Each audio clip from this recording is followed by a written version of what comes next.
How's it going, guys? It seems like 1 minute ago I was sitting in that chair right there, wearing the same shirt, having the same slimy face, begging for the same views.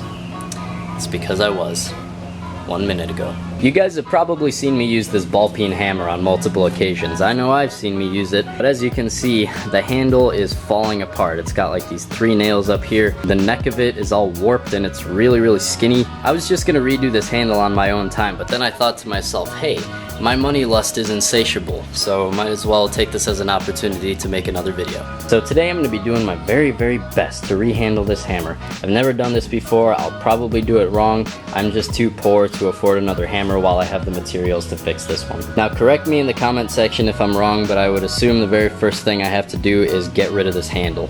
So I'm going to use this hammer to pull these nails out of this hammer. Don't think about it too hard.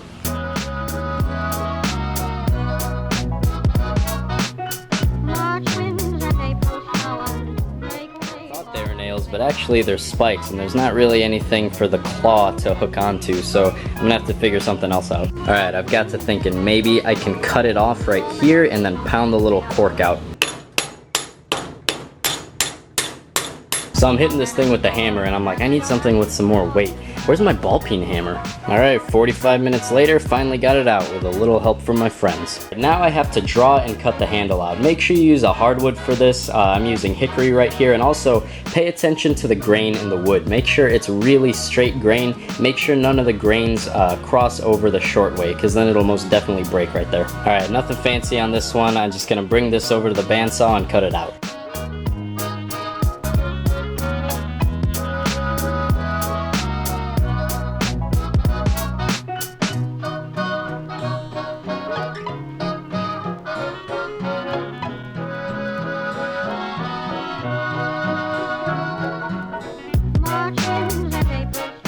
Now I'm going to bring this over to the belt sander and I'm going to shape it so that it's really comfortable, but I got to make sure constantly that I'm not making the part that goes into the head of the hammer too small. Otherwise the head's going to be really loose. So here's what I got it ground down to. Now something you might notice that might seem a little bit weird to you is that this seems to be a one-sided handle, while there is a two-sided head that it attaches to. But that's actually the reason why I put this little humpback thing right here, because when I'm hammering with the flat side of the hammer, typically I'm holding it all the way from the bottom to get the most power, but when I'm peening rivets and stuff like that, I'm actually usually holding it more towards the middle. I find that my swings are more accurate when I swing towards the middle, but even if I did need more power for the rounded side of the hammer, I mean, I could still hold it like this. It's not gonna kill me. So now I'm gonna use a saw to cut down this line. And now that I got the line cut, I'm gonna tap this into the head.